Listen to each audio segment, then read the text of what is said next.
마음을 다하고 목숨을 다하고 뜻을 다하고 힘을 다하여 주 너희 하나님을 사랑하라. 정말 어려운 말씀입니다. 오늘 제가 여러분들에게 전하려고 하는 것은 뜻입니다. 뜻. 이 뜻 안에는 우리의 마음과 우리의 생명을 그것이 전제될 때 우리의 뜻이 정해지는 것입니다.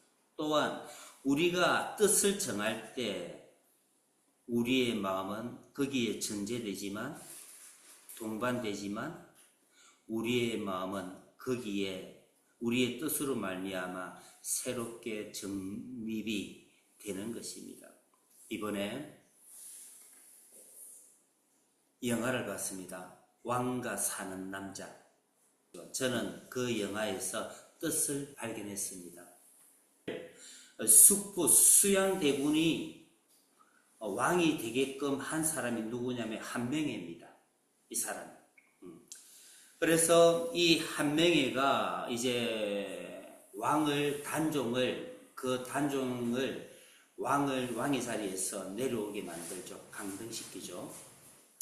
그런데 한명회가 이 단종을 유배지로 보냅니다. 보낼 때 단종의 눈이 초점이 없습니다. 어디에 둘까? 그런데 한명회가 유배지에 가서 단종을 보니까 마음이 바뀐 거예요. 그의 눈에 초점이 생긴 거예요. 그러면 단종이 바뀐 것이죠. 그 단종이 눈빛이 초점이 없을 때는 위험하지 않았습니다. 한명회가 볼 때. 그런데 한명회가 단종을 보고 나서는 위험하다는 걸 느끼는데 그의 눈빛에서 위험하다는 걸 느낍니다. 그러면 이 단종이 눈빛이 흐리멍텅하고 그냥 살 가치가 없고 의미도 없이 그렇게 살아가는 사람이 있죠. 이렇게 살았어 뭐해? 그리고 아무 초점 없이 이 세상을 그냥 살아가는 거예요. 왕으로서. 왕의 그 가치, 중요성을 모르고 살아가는 거예요. 근데 이 단종이 유배지에 와서 달라지기 시작합니다. 어떻게 달라지느냐면 그 촌장이 단종에게 오는데 음식을 가지고 옵니다. 이게 음식을 가져오면서 동네 사람들이 막 이래 만들었던 음식을 가져오죠. 촌장이. 근데 촌장이 그 음식에 대해서 막 설명을 합니다. 이렇게 설명을 하면서 단종이 음식을 안 먹었는데 이제 그때부터 먹기 시작하죠. 이 백성들이 가져온 음식을 가지고 먹기 시작하면서 이제 단종이 거기에 있는 유배지에 있는 그 백성들과 이렇게 교제를 하기 시작합니다. 이렇게 만남을 가지고 이야기도 하고 그리고 글 공부도 가르치기 시작합니다. 그러면서 이 단종이 눈이 뜨이기 시작합니다. 이 백성들을 보면서 왕이 무엇을 해야 되겠다라는 하늘의 메시지를 읽기 시작합니다. 왕은 백성들을 위해서 있는 존재고 그래서 왕은 백성들을 위해서 생명을 바쳐야 된다는 것을 그 유배지에서 그 소수의 백성들과 그 가난한 사람들과 만나고 살아가면서 짧은 시간 살아가면서 왕의 생각이 바뀌기 시작하는 것이죠. 하늘의 뜻, 그것이 무엇인지를 깨닫고 백성의 마음이 무엇인지를 깨닫고 왕이 어떤 존재인지를 깨닫고 왕이 어떻게 살아가야 할 이유를 그 백성들을 만나면서 깨닫게 됩니다. 단종의 눈빛을 통해서 한명회는 단종이 바뀌었다는 것을 알게 되는 것이죠. 그리고 결국은 단종은 죽게 되죠. 여기에서 제가 여러분들에게 얘기하려고 하는 것은 단종이 그 뜻을 어떻게 찾게 되고 그 뜻을 찾았을 적에 그는 자기의 생명을 다 바쳐 자기의 목숨을 다 바쳐 자기의 마음을 다해 그 백성을 위해 자기의 생명을 던져버립니다. 그러나 결국 그는 죽게 되는 것입니다. 그의 뜻은 그 백성들과 더불어 살아가면서 그는 만들어지게 되는 것입니다. 이만큼 뜻이라는 것은 그 뜻을 발견하게 되면 거기에 모든 것을 올인하게 되고 거기에 자기의 생명을 바치게 되고 거기에 자기의 마음을 다하게 되고 거기에 나의 생명 곧 목숨을 다해서 힘을 다해서 살아가는 것입니다. 그래서 그 뜻을 발견하게 되면 거기에는 우리의 목숨과 힘을 다하고 거기에 우리의 마음을 다하게 되는 것입니다. 그래서 주님은 이 땅에 오셔서 어떻게 사십니까? 자기의 죽음을 앞에 알면서도 나는 십자가에 죽어야 되는 것을 주님은 알게 되죠. 그리고 자기 제자들에게 얘기합니다. 그러면서 주님은 한 발 한 발 자기의 죽음을 향해서 그 십자가를 향해서 이 땅에서 공생애를 살아갑니다. 왜 그렇게 예수님은 그렇게 살 수밖에 없었죠? 그 마음에 하나님을 향한 뜻이 있었기 때문입니다. 그 뜻은 무엇입니까? 주님의 이 땅에 오신 목적이 무엇이죠, 여러분? 마가복음 1장 15절에는 이렇게 말씀합니다. 이르시되 때가 찼고 하나님의 나라가 가까이 왔으니 회개하고 복음을 믿으라 하시더라. 예수님이 이 땅에 오신 목적은 하나님의 나라에 있었습니다. 그래서 그 예수님은 하나님의 나라가 무엇인지를 안 것이죠. 그 하나님의 나라가 무엇인지 안다라는 것은 다른 말로 하면 내가 뜻이 정확하게 정해졌고 그 뜻이 하나님의 나라에 있고 그 나라가 무엇인지를 알면 그 사람의 뜻이 정확해지고 명확해지고 내가 살아가야 할 이유를 바로 알고 살아간다라는 것을 말씀하는 것입니다. 그래서 주님이 이 땅에 오신 목적은 하나님의 나라고 그 하나님의 나라가 무엇인지를 알기 때문에 주님의 뜻은 하나님의 계획, 그 섭리, 하나님의 뜻인 그 십자가를 목표로 두고 목적에 두고 그를 십자가를 향해서 뚜벅뚜벅 걸어갔고 결국 십자가에서 죽으셨습니다. 왜죠? 하나님의 나라를 위해서라는 것입니다. 따라서 그리스도인들이 하나님의 뜻을 가지게 되는 것, 그 하나님의 뜻을 발견하게 될 때 그것이 그리스도인들의 뜻이 되는 것입니다. 의지가 되는 것이죠. 그래서 그 뜻을 향해 우리는 그 의지를 가지고 우리는 여기에서 마음을 다해, 목숨을 다해, 뜻을 다해, 힘을 다해 하나님을 사랑하고 하나님을 위해서 살아갈 수 있는 것입니다. 우리의 뜻은, 예수님의 뜻은 어디에서 만들어졌죠? 하나님의 나라를 알게 될 때 거기에서 뜻이 만들어지는 것입니다. 그러므로 여러분, 뜻이 정말 중요한 것입니다. 우리의 의지죠. 그 뜻을 발견하게 될 때, 깨닫게 될 때 우리의 의지는 하나님을 위하여, 바울이 뭐라고 합니까? 무엇을 하든지 먹든지 마시든지 무엇을 하든지 하나님의 영광을 위하여 하라고 하지 않습니까? 사도 바울은 안 겁니다. 하나님의 영광을 위하여 하라는 말씀이 무엇입니까? 뜻을 다하여, 힘을 다하여, 의지를 다하여 하나님을 위해서 살아가야 돼요. 무엇을 하든지 간에, 먹든 마시든지. 사도 바울은 뜻을 정확하게 정했죠. 하나님의 영광을 위해서 살아야 된다는 것. 사도 바울이 하나님의 영광을 위해서 살아가야 된다는 것이 어디에서 왔습니까? 그는 하나님의 나라가 무엇인지를 알았다라는 것입니다. 그럼 무엇입니까? 사도 바울이 알았던 뜻, 예수님이 알았던 뜻, 그 그리스도인들이 알아야 할 뜻은 어디에서 발견되는 것입니까? 하나님의 나라에 있다라는 것입니다.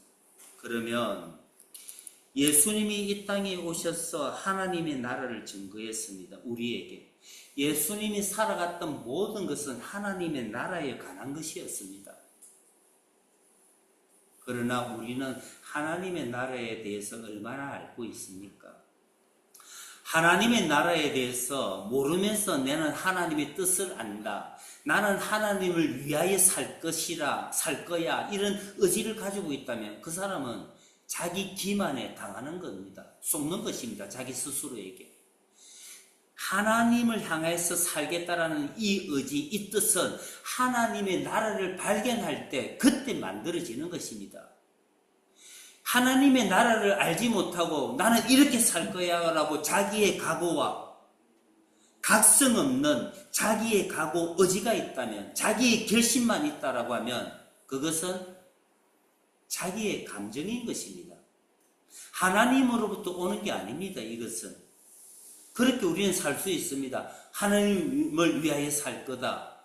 그러나 그 힘은 나에게서 오는 것이지 성령으로부터 오는 게 아닌 것입니다. 하나님의 나라를 발견하게 될 때 거기에 하나님의 뜻, 우리의 의지가 하나님의 뜻에 결부되고 하나가 될 때 하나님의 뜻이 나의 뜻이 되는 것이고 나의 뜻은 하나님의 뜻과 하나가 되는 것입니다. 그래서 하나님을 위해서 살아간다라는 것은 하나님의 나라를 발견하는 그 자가 거기에 하나님의 뜻이 숨겨져 있는 것입니다. 그러면 하나님의 나라, 이것이 무엇인가? 여기에 초점이 있겠죠. 여러분, 하나님의 나라는 정확하게 얘기하면 이거다 저거다 하나가 아닙니다. 그러나 그 하나님의 나라의 본질은, 그 근원은 사랑입니다. 그러나 사랑만이다라고 했을 때 하나님의 나라는 아닌 것입니다. 성령의 열매가 9가지죠. 그리고 산상수훈의 팔복 또한 얘기합니다. 이 모든 것들이 하나님의 나라에 속한 것입니다. 온유도 하나님의 나라, 사랑과 희락과 화평도, 충성도, 양선도, 오래 참음도, 이 모든 것들이 하나님의 나라에 관한 것입니다. 심령이 가난한 것도, 애통하는 것도, 온유한 것도, 의에 줄이고 목마른 것도, 이러한 모든 것들도 하나님의 나라에 관한 것입니다.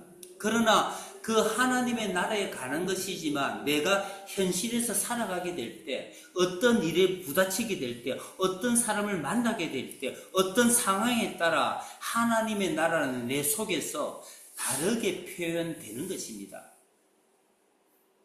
그 다르게 표현되는 그 근거, 그 근원이 무엇이죠? 성령입니다.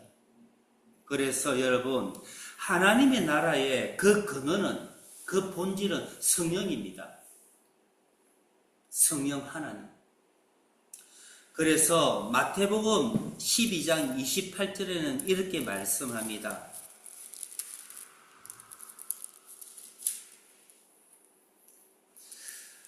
예수와 바알세불, 이런 제목으로 이 단락이 쓰여져 있죠.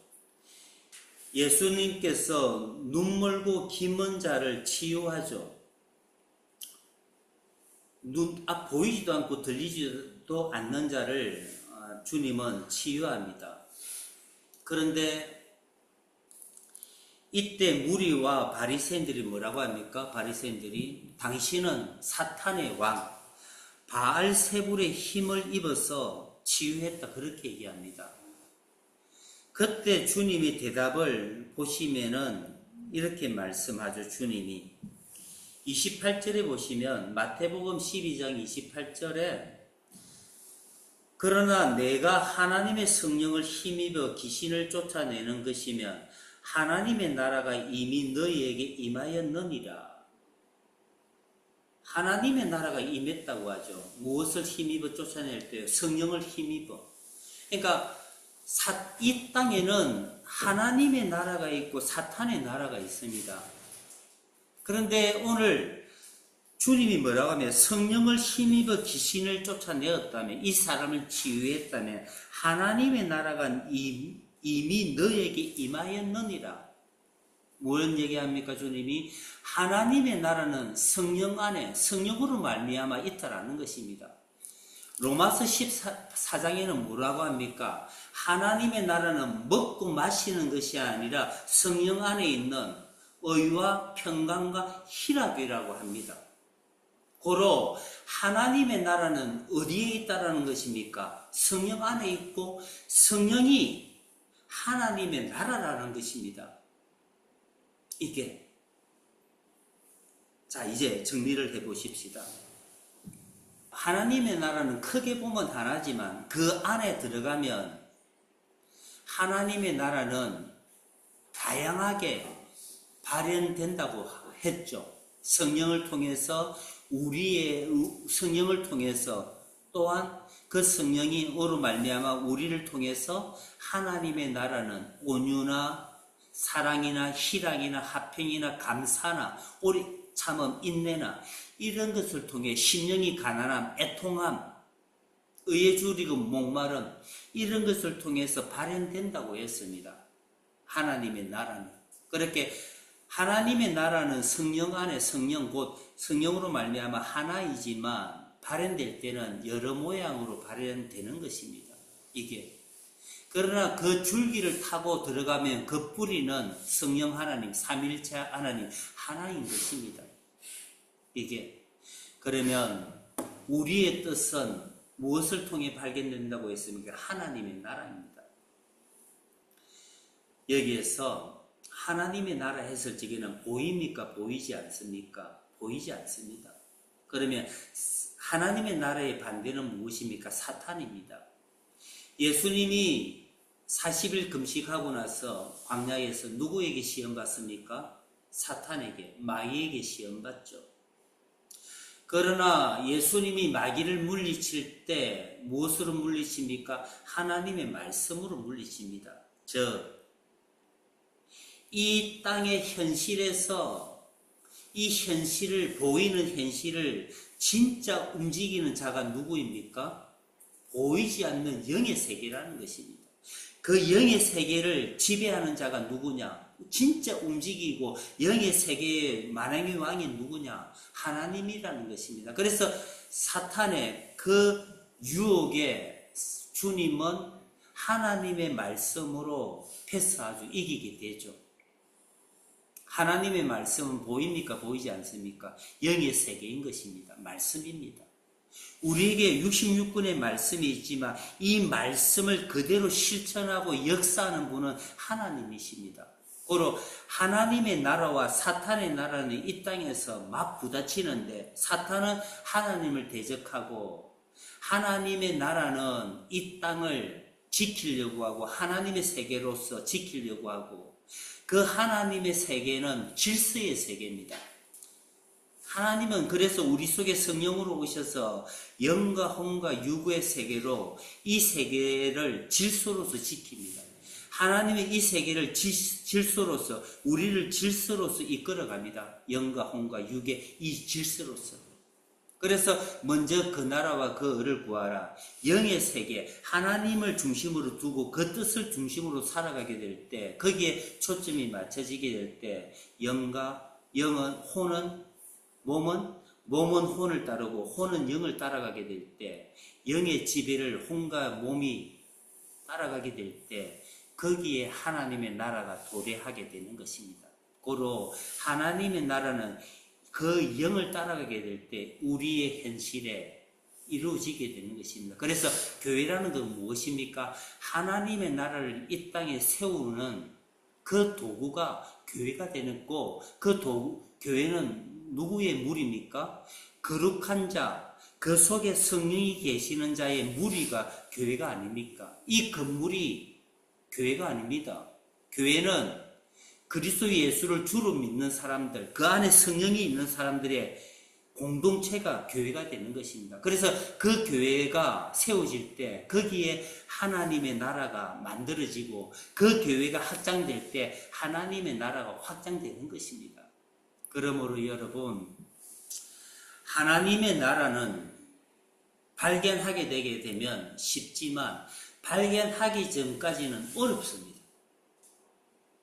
그러나 그 나라를 발견하게 될 때 거기에 사탄이 대적하게 되고 거기에 영적 전쟁이 무엇인지를 거기에서 깨닫게 되는 것입니다. 보이는 것은 보이지 않는 것에 의해서 지배를 받습니다. 하나님이 이 세상을, 이 우주 만물을 말씀으로 창조하셨죠. 보이지 않는 그 하나님이 위에서 이 세계를 유로 만드신 것입니다. 사탄은 보이지 않지만 하나님을 대적하는 자입니다. 그래서 주님이 십자가를 지실 때 사탄의 모든 것을, 정사와 권세를 다 패버리셨죠. 이기시고 승리하셨죠. 그래서 그리스도인들은 사탄을 예수 그리스도 이름으로 그들을 물리칠 수 있고 말씀으로 그들을 대적해서 승리할 수 있는 것입니다. 왜? 내 안에 그리스도 예수가 계시고 하나님의 나라 곧 성령이 계시기 때문인 것입니다. 그래서 그리스도인들은 사탄을 겁내지 않고 그들을 다스리고 그들을 대적하고 그들을 이길 수 있는 것이 그리스도 예수의 십자가, 그 복음 때문인 것입니다.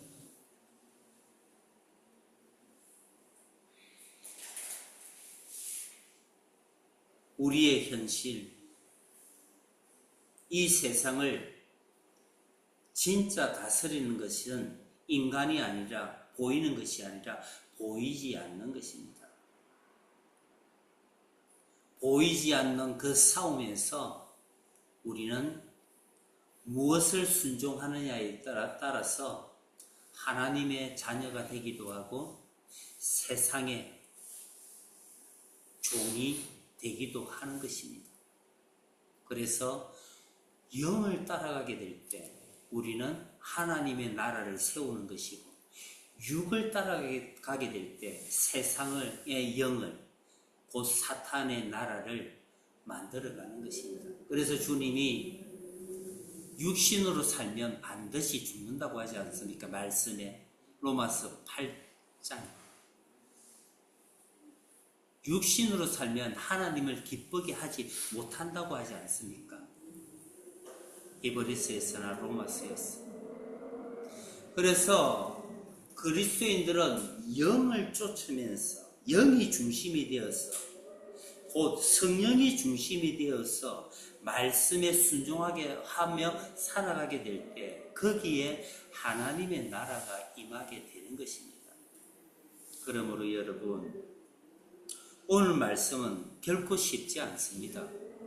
그러나 하나님의 말씀이 내 현실에서 무엇인지를 깨닫게 될 때 영의 세계를, 보이지 않는 세계를 깨닫고 느끼고 알게 될 때 거기에 하나님의 뜻을 발견하게 되고, 거기에 하나님의 뜻을 발견하게 될 때 내 뜻이 하나님의 뜻과 하나가 되게 되고 거기에 의지가 생김으로 나는 앞으로 죽어도 하나님을 위하여 죽겠습니다.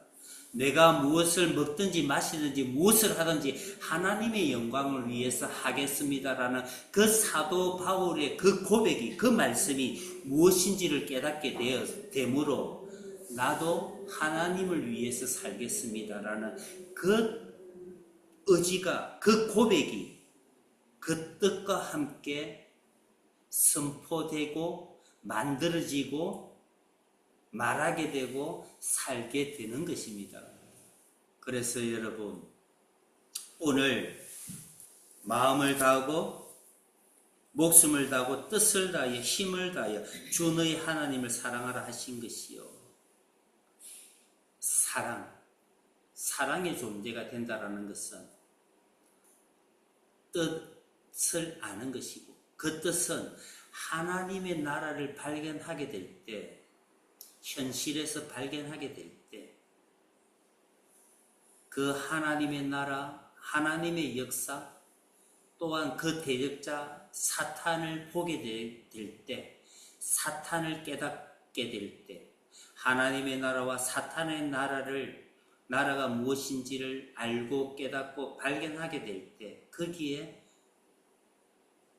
거룩한 분노가 만들어지고 거기에 하나님을 위하여 살겠습니다라는 그 뜻이 정확하게 새겨지게 되는 것입니다. 그래서 여러분, 우리의 눈을 보십시오. 세상에 살아갈 때 허리멍텅하게 될 대로 되라. 이게 이래 돼도 되고 저래 돼도 되고 그렇게 허리멍텅한 눈입니까? 우리가 자녀에게 얘기할 적, 부모가 자녀에게 뭐라고 합니까? 정신 챙기라잉. 그래 살면 안 된다죠. 눈을 뭘 보고 합니까? 그의 행동이나 눈빛을 보면 알죠. 또렷또렷한 눈, 정신 챙기라죠. 우리가 그리스도인으로 살아갈 때 우리의 눈빛은 어떻습니까? 또렷합니까? 허리멍텅합니까? 하나님을 위해서 살겠다라는 그 눈빛입니까? 아니면 세상의 눈빛, 이래도 좋고 저래도 좋고 내만 이 땅에서 성공하면 돼, 내만 잘 되면 돼, 나의 육을 위해서 사는 그러한 욕망의 눈빛입니까? 아니면 하나님을 향한 애통하고 심령이 가난한 하나님의 사랑으로서 이웃을 보는 그러한 뜻을 가진, 하나님의 뜻이 나의 뜻이 되는 그 뜻으로, 그 의지로 살아가는 눈빛입니까? 하나님의 나라를 발견하고 하나님의 뜻을 거기에서 세우고 그 의지로 살아가는, 그 눈빛으로 살아가는 우리가 되기를 주의 이름으로 축원드립니다.